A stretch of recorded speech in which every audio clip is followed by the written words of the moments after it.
You're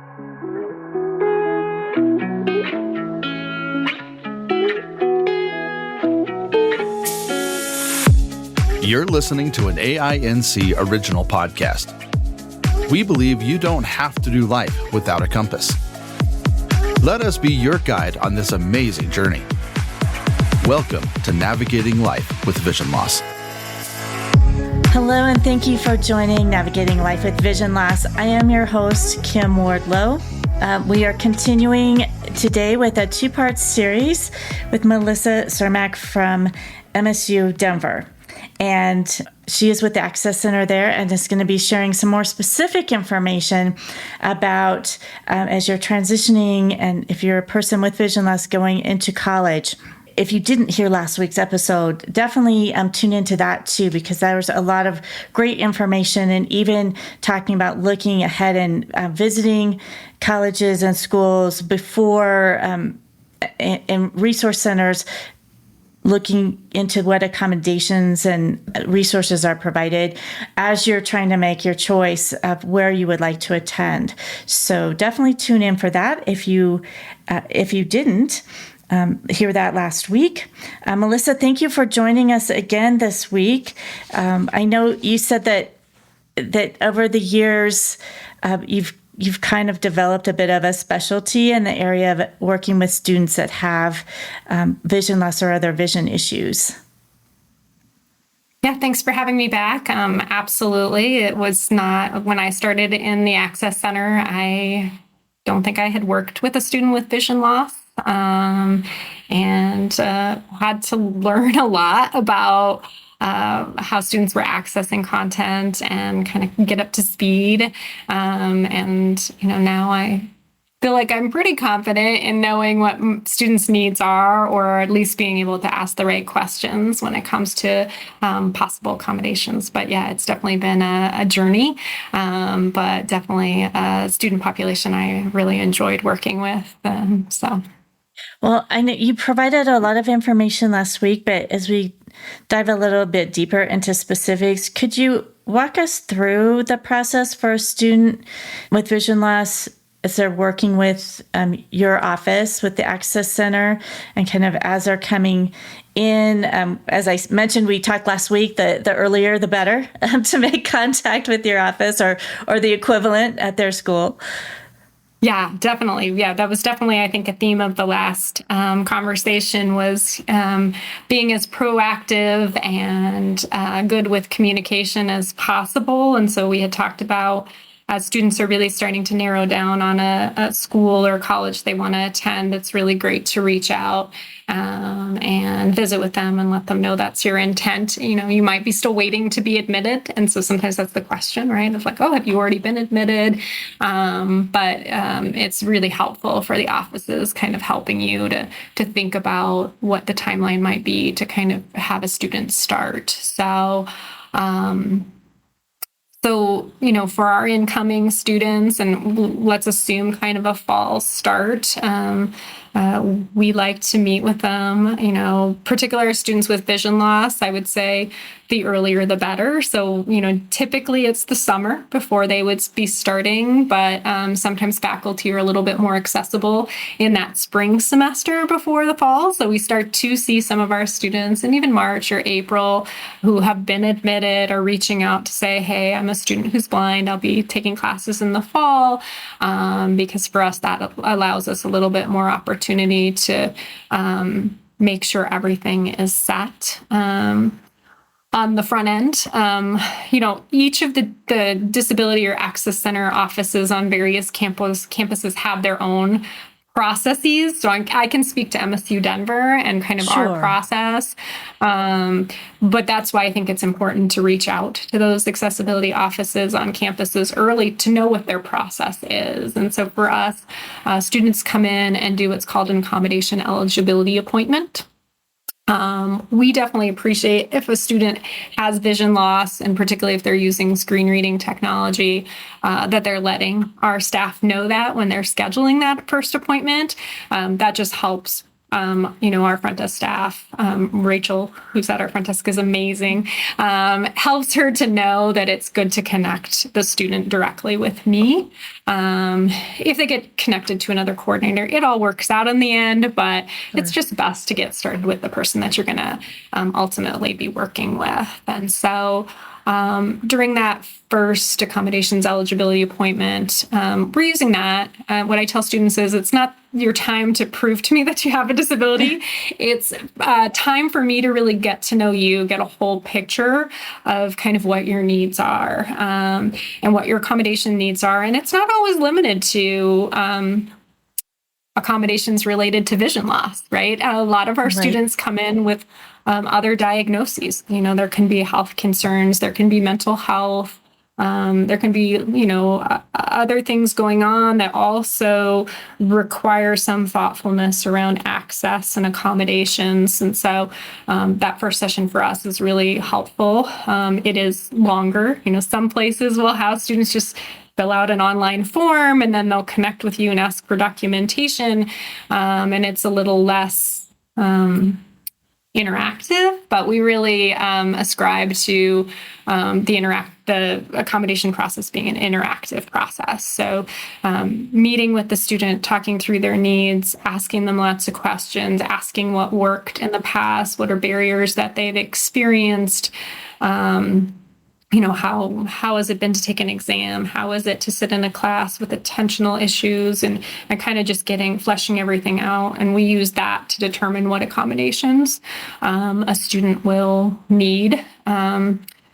We always do ask for documentation. I must say with my students with vision loss, often we're a little bit probably more lax with that population in terms of when I'm meeting with a student in my office who has an apparent disability, it can see it, right? And so, often they're like, I'll get you the documentation and hopefully it rolls in. But we're usually so focused on, okay, let's make sure everything's in place that we're not thinking too hard on that. But just getting started with them and figuring out what their needs are early on. So, are there strategies, or can you think of an example? I mean, obviously, not to give anybody's name or anything like that, but just of an example of someone who's come in and you felt like all of the planning and the strategy worked really well for them and they were, very successful. Yeah, I definitely think when we have students who are reaching out proactively, it's great. And I appreciate that because I'm like, okay, here's someone who's thinking about what their needs are and they're getting things set up and in place. I think it's great when they can talk specifically about kind of what their needs are. So, students who are saying, these are the forms of technology or tools that I use. This is what's been helpful. It creates a little bit more confidence and sometimes the student's skill set as well, because I think that's been one of the challenges is that we can put the accommodations in place. We can get the technology pieces, the format, the accessible format kind of where we want it to be. And then sometimes students, it's hard to flesh out their proficiency with some of the formats, right? So, some students are newer. I mean, we have a lot of students who are newer to vision loss. So even that is an important question sometimes to ask students in terms of have they had vision and lost their vision? Is this recently acquired? Have they done some training with technology? Worked with Division of Vocational Rehabilitation or the Colorado Center for the Blind? Really helps us to kind of get a sense, because I think sometimes when it doesn't go smoothly, I mean, you asked, do you know when it goes smoothly? But I think the other piece is sometimes at the end of a session with a student wondering, like, are they as proficient with their screen reader as they're saying they are? Because the content moves quickly, right? And so, is not having braille or tactile skills a deal breaker? No, but it does give another tool in the toolbox. So when you have a student who says, oh yeah, I use JAWS and, I can read braille and I have used tactile graphics, that opens the door then for us in Right. terms of lots of different options when we're trying to figure out how to create access for a student versus a student who might say, I use JAWS, but I've never used Braille. Again, it's, it's up to students in terms of their choices and those kinds of things. But I would say this of any student, whether they had vision loss or not, is developing and having more tools in that toolbox to pull on. Right. Is helpful. And you did mention in the last session that you're, at least at the Access Center, you're doing all that in-house in terms of you have that brailler and you're able to provide all those types of services in-house. Yes. Are there any other tools that you have seen students use? You mentioned the screen readers and the braille, tactile images. Sometimes it might just be magnification, even, I would guess. Absolutely. I mean, yes, our students who have some vision are using screen magnification may not be working with me. Like I said, sometimes that's the kind of dividing line. So I definitely work with some students who use screen magnification. But those students, I definitely we have a more extensive model with generally our students using more than magnification who are using screen readers. But magnification is definitely a part of it, right? And do they have CCTVs or what are they using to magnify? Our testing space has CCTVs in it. We do have the, capacity to do enlarged exams, enlarged text exams. So sometimes that is just figuring out what level of enlargement is needed and those pieces. So yeah, it's a lot of, it's why it's an interactive process is just, every student is different and every student has some unique needs. And so it's really fleshing out what does that student need for access? What does access look like for this student versus another student? And if you have a student that comes in and they are using a screen reader, they are using some tools, but they're just learning them. They're newer to vision loss and they're learning tools, and maybe those skills aren't as strong as they could be or as would be beneficial as they're in class. Are there resources or places to get additional training that you refer them to? Yeah, because we don't, our technologist, our assistant director, Ione, does a really great job working with our students related technology, but we don't view ourselves as the trainers, right? Technology trainers, correct?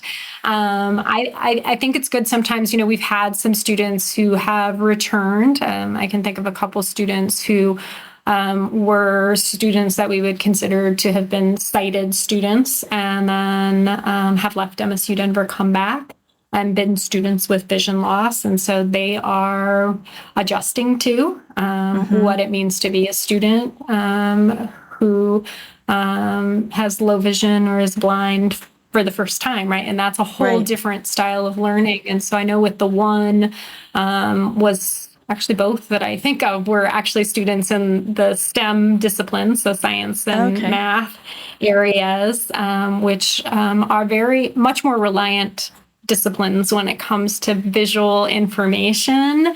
And I know with the one we had some conversations about, maybe I knew math was in our future because they were a math major, but we have to think about that's a lot of content and it can be challenging even for our students who have always been blind and always navigated as a student with a loss of vision, that it's math has been tricky, right? And so math can be tricky for anyone, I think. Math can be tricky. I mean, yes, actually, I asked that question in my first appointments, and our question is tell me, are there concerns with math or the challenges? And I often have to add, as a result of a disability, there are just people who they're like, math is not my thing, right? And so having those, conversations of, I think sometimes it's beneficial to build a little confidence in your skills and just confidence in you as a student being able to navigate education without your vision, particularly if that's newer for you. And so maybe it would be better to take some of the other courses that are a little bit more reliant on text-based content and, some maybe a political science course or, something that's more theory-based or reading-based rather than diving into something where you also then have to be figuring out how you're going to hold that content, right? Like mathematical equations or whatever that's going to be. And so I think that's helped students with that transition as they've developed skills. We have a good working relationship with the Colorado Center for the Blind, and we're very fortunate that they're, in the Denver area. And so, they've brought their student cohorts out, usually as they're kind of have a new group of students.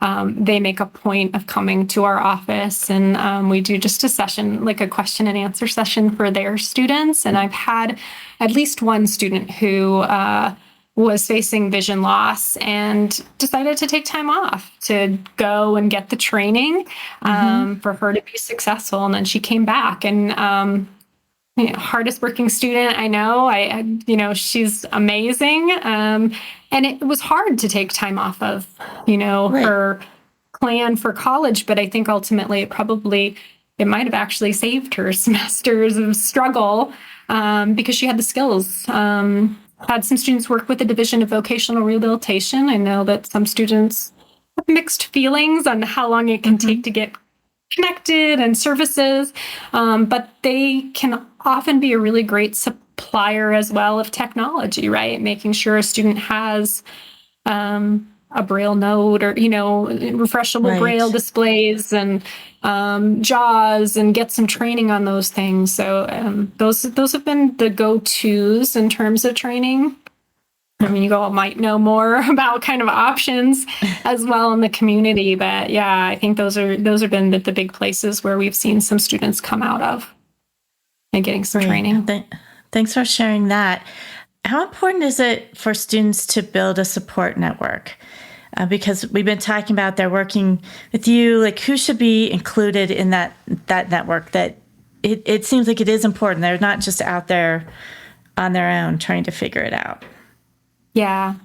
I definitely think when we look at college retention rates and like students completing college and those kinds of things, regardless of kind of who they are, there's a lot of research to support just even having one person that on campus boosts retention greatly, right? So I always have conversations with my students about your professors. It's not scary. They're there. They have faculty office hours for a reason. And a lot of students are very comfortable maybe interpersonally. So that's a great place to develop that support system, because your professors can give you guidance, right, on not only your course of study, but as you get into your major, they might be your first points of contact for opportunities that are going to enhance your career opportunities down the road. So it may be doing research with them. It may be them thinking of you when someone's reaching out for an internship or a student that they want to bring on.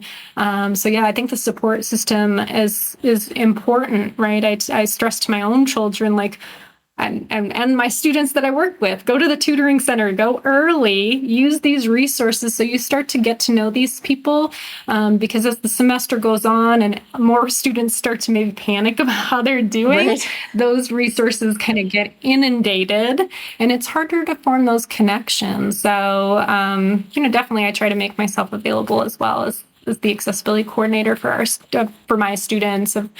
I don't mind if you shoot me an email, even if it's not disability related or accommodation related. It could be a question about student employment or something else on campus. It can be does MSU Denver have this?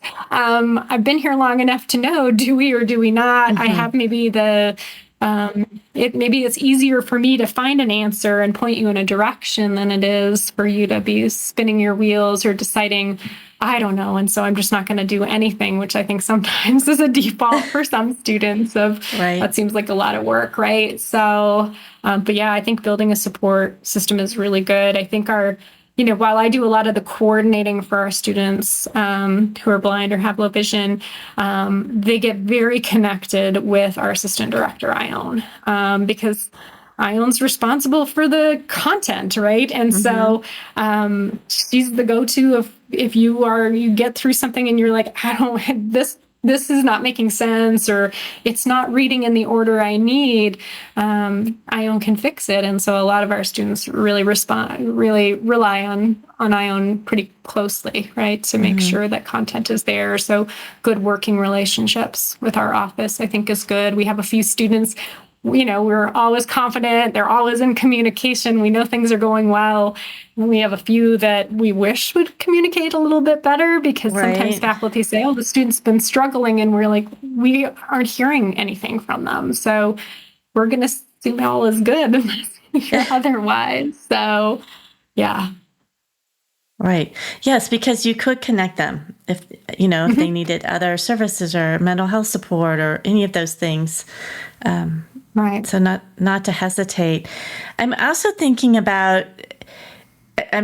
about the whole college experience. So obviously, yes, you have your classes and your major and that focus, but then there's also, other clubs and organizations and friends and some of that, of course, isn't organized, but some of it is organized on campus.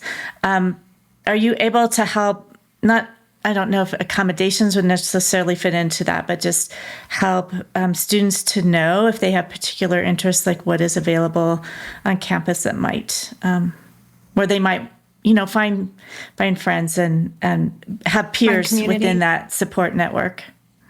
Yeah, I definitely, any college campus you visit, and when you talk to student activities or whatever the office is that kind of oversees the different opportunities on campus to connect, you'll often hear things like there's 90 different student clubs and organizations. And I think there's always lots out there for students to do.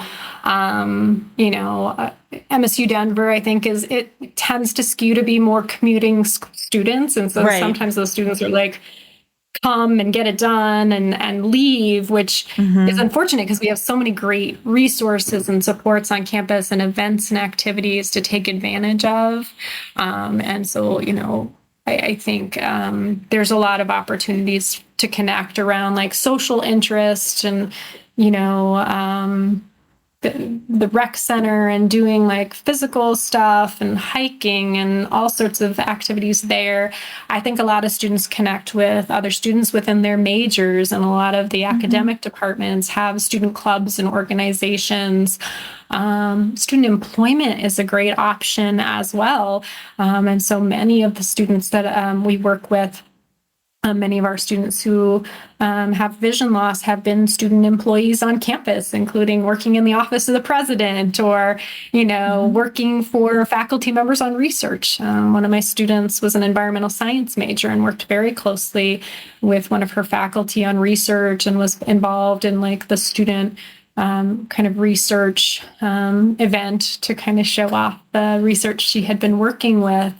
Students sometimes connect with other students with disabilities. So I know there is a Colorado Association of Blind Students that students participate in. And I've worked with on a few events. A lot of our students are working with the National Federation for the Blind and the Colorado chapter, and have, received scholarships through that, but are also using that as a point of connection to kind of talk with other students who might or have the same kind of needs or kind of experiences. So yeah, lots of ways to connect. And I really encourage students. I think sometimes students can kind of want to play school in just that little box and then everything else. But it really, the more connected you are, there's a lot of support that helps students to be more successful in college. So, putting yourself out there is a great opportunity. And even making connections that may be a benefit to you after graduation, too. Absolutely. Yeah, it's never too early to go to career services, right? You might be a first-year student in college. It doesn't hurt to start working on that resume and starting to just have someone support you, because I think the other wonderful thing about supports on college campuses is, yes, there's some fees associated that are in that tuition bill, that very big tuition bill often for some places. Right. That means that most of the services on campus, that when you go to use them, are free. So career services is free. Our mental health services on campus are free. So students can do individual therapy. They can do group therapy. They can go to a workshop on stress management. They can take Zumba classes. All of these are things that later in life, you're going to have a gym membership and have insurance to go to all these resources. Our health center is doing nutrition counseling. And so, just reminding students to take advantage of everything, because this is probably one of the only times in life where there's going to be so many supports that it's sometimes going to feel like there's just too much, or you're not even going to know what exists, right? So, yeah. Right.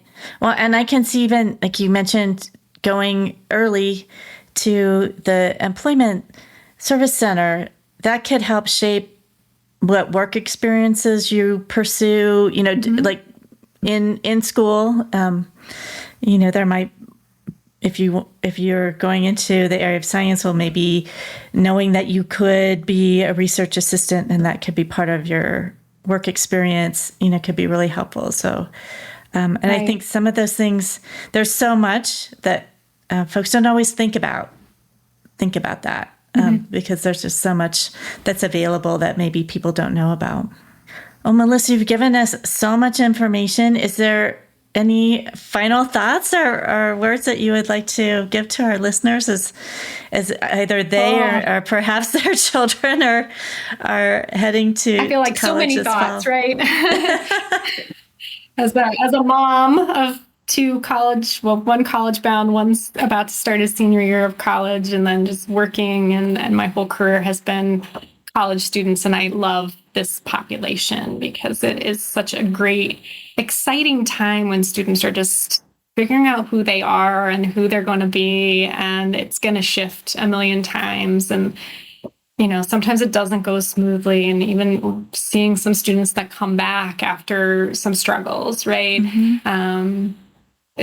There's no normal, typical version, I think, of kind of the college experience, but it is just really enjoyable.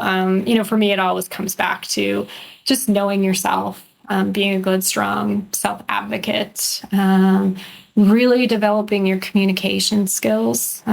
Students can, my students who are well skilled with their social skills and communication, it goes far, and having conversations with faculty, being able to ask for assistance, developing meaningful relationships with peers and with professors and staff on campus. So all of those things are just wonderful. I think having a good balance in life and being able to manage stress, and some semesters are more difficult. Sure. And some are going to be really nice semesters, right? And sometimes the ones that you thought were going to be easy are not. I mean, I went to Colorado College. I thought my, block when I was going to take an art class was going to be the most relaxing thing. And no one saw me for that class period. It was hugely stressful. I have a huge appreciation for people who work as artists now. But everything, what did I learn? And sometimes that's what I talk to students about when they've struggled with a semester. Okay, what did we learn from this semester that we can take into our next experience?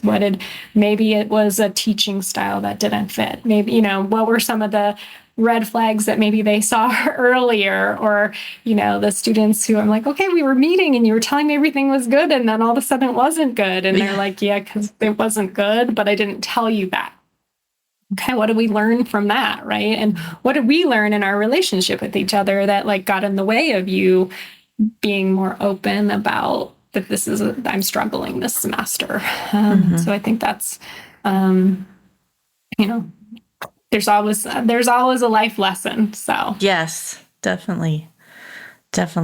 Well, and communication, I think, is always key in so many areas of our life. So that's always a good thing to learn. Yeah, it's a common thing actually when I do have opportunities to meet with students and professors, and sometimes that is in a time when a student might be struggling and we're talking about options. And sometimes then a student will kind of break down like, these are the things I've been experiencing, or this is what I've been struggling with.